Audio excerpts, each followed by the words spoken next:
10 golfeurs, 10 golfeuses, bonsoir! Gentleman Tourer avec vous aujourd'hui pour une vidéo un petit peu différente. Une vidéo où on va parler de l'association de mes deux passions, c'est-à-dire le disc golf et le board game. Et je vous présente le jeu Birdie. Donc on a ici la version de base et on a ici l'extension. L'extension va rajouter des terrains et quelques petits éléments supplémentaires. Donc j'ouvre ça et je vous montre le résultat.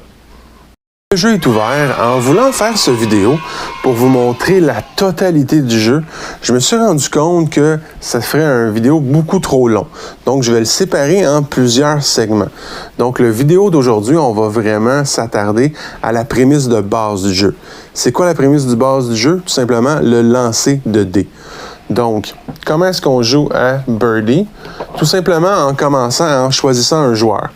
Dans la version de base, vous avez Paul McBeth qui est inclus avec et un paquet de joueurs inventés avec des noms tous plus farfelus les uns que les autres, comme Risky Ryan, vous avez Ray Rain et Karma Casey en exemple.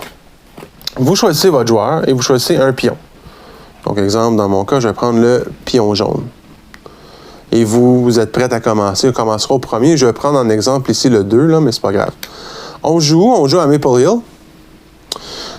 Vous avez à chacun des trous différents, vous avez le numéro du trou, le par, la distance. Vous avez même des QR codes que vous pouvez scanner avec votre téléphone pour voir justement le flyover du trou. Quand même assez intéressant.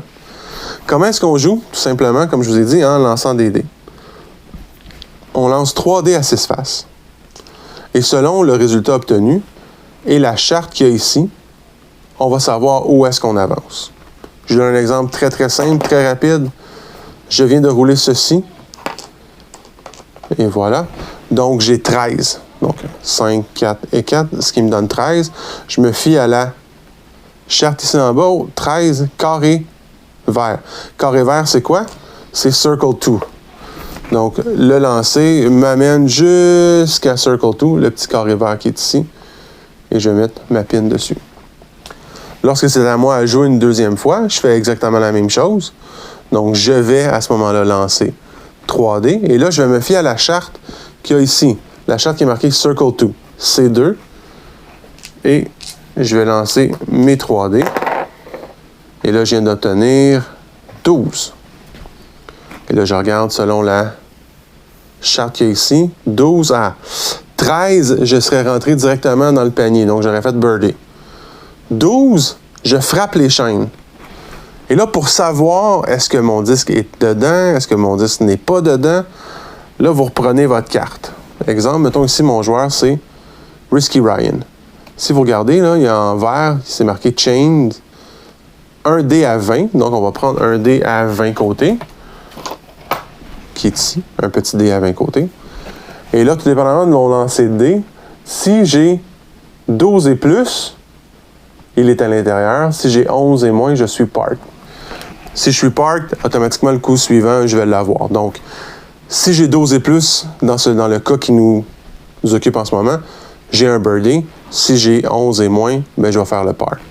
Je roule mon dé à 20 et j'ai obtenu le résultat 16.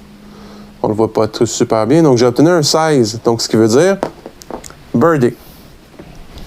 Et ainsi de suite, jusqu'à ce que je me ramasse à la fin du 18.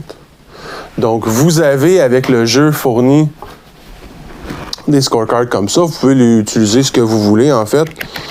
C'est pas très important d'utiliser la version qu'il y a là, mais ça vient avec le jeu, donc pourquoi pas l'utiliser.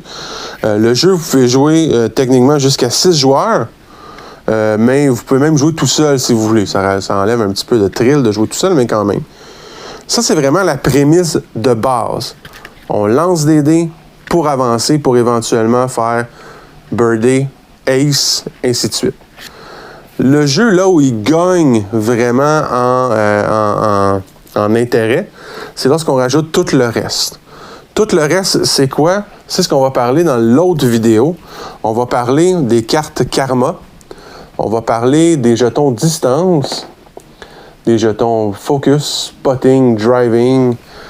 On va parler également de les facultés que certains joueurs ont. Chacun des joueurs a un petit pouvoir spécial qui rajoute un peu de thrill dans le jeu. Donc, c'est vraiment de ça qu'on va parler dans le prochain vidéo pour vraiment comprendre la complexité du jeu et rajouter l'intérêt de la stratégie. Parce que la prémisse de base, on s'entend, c'est de la chance. Ça va toujours dépendre de la façon dont vous roulez les dés. Mais en rajoutant le reste, c'est vraiment là où on rajoute la stratégie. Entre-temps, si vous voulez vous procurer le jeu, tout simplement allez sur District 10 Golf. Il est en vente. Hyper intéressant, encouragé évidemment local. Le jeu n'est disponible qu'en anglais. Par contre, si je vous dirais que même si vous ne parlez pas anglais, vous êtes quand même capable de comprendre les règlements du jeu. Et si jamais vous avez besoin d'aide, il y a plein de gens qui sont là pour vous aider. Donc, dans le prochain vidéo, on parle des autres éléments du jeu qui rajoutent beaucoup plus de stratégie. On se retrouve là.